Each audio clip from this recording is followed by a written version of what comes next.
You got a lot of recognition through probably the Bachelorette nationally, but that's not your full story, obviously. Can you take us back and tell us more about you? No, thank you. You hit the nail on the head. I'm pretty diverse, you would say. I'll take you back to maybe post high school. Joined the Air Force, best force. Yeah. I did, got to represent. Yes. I did 8 years in total, 4 active and 4 in the Guard.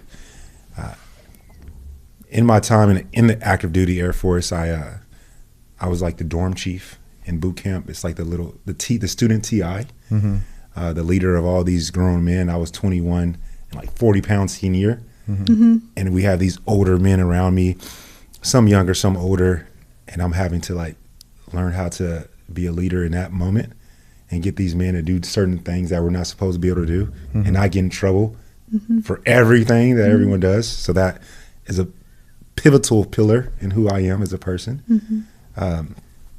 In the military, I was same thing as I do outside the military. I was gung-ho. I was volunteering everywhere. Raised my hand to do any and everything. Was the president of our 1 through E6 club as an E1. I put on something called Lodges Has Talent. It was a derivative off of America's Got Talent when I was stationed in Lodges Air Force Base in Portugal. We had more than 50% of the people at the base at this function. It was pretty fun. And then I got out and I went to the Guard. And while I was in the Guard, I didn't know what I wanted to do, if I'm being honest with you. I did what most Air Force folks do, or most military do. You become a contractor doing the exact same job you did while you were in the military. Oh, yeah? Yeah. So I did that. I was 25, and I remember looking at the next guy next to me, about 20 years my senior. I want to say he was age maxing. We just found out what age maxing is. Yeah. Say that.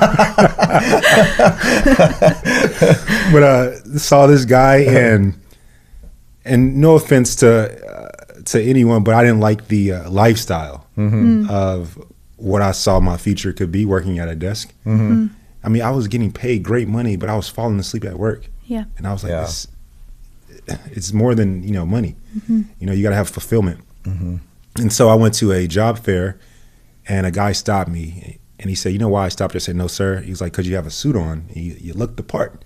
I'm like, "Well, shouldn't you wear a suit to a job fair?" Yeah. And he was a financial advisor. Long story short, I became an advisor with Northwestern Mutual. Did pretty good there. Yeah. Was lauded by the CEO of the company at the time. And then I wanted love. Yeah. And my boss at the time said he was going to fire me if I didn't take the opportunity that was presented to me, which was the Bachelorette.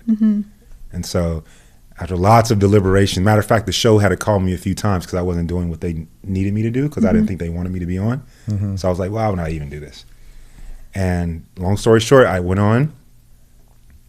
Life changed in multiple ways, good and bad. Post-show, I felt like all the attention it's not normal. Yeah. I felt that the kindness people were showing was a bit fake because they wanted to be a part of something that isn't who I am individually, but a part of what they saw on TV. And so I moved to Mexico for about 8 months. Yeah, I wanted to learn Spanish. And to get away too? Or? Yeah, it was the perfect opportunity. Yeah. I'd always wanted to learn a different language. Yeah.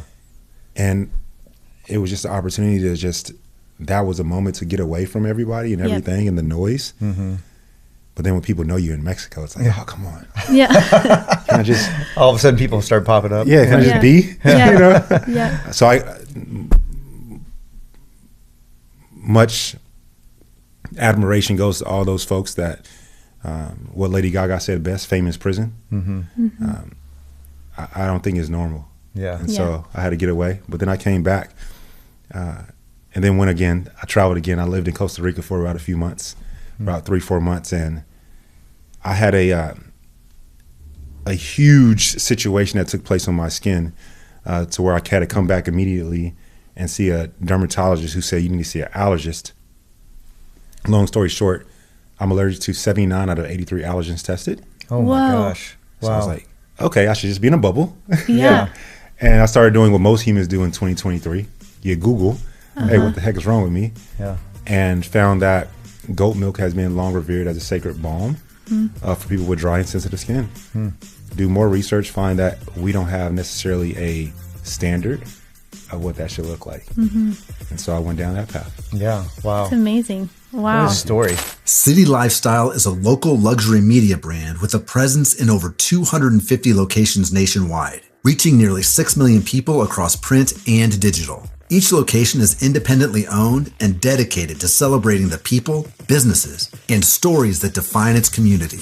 City Lifestyle connects businesses with their local affluent audience, delivering real results. If you've ever dreamed of owning your own business and achieving financial and personal freedom, City Lifestyle has over 1,000 open franchise markets across all 50 states. Visit citylifestyle.com to learn more.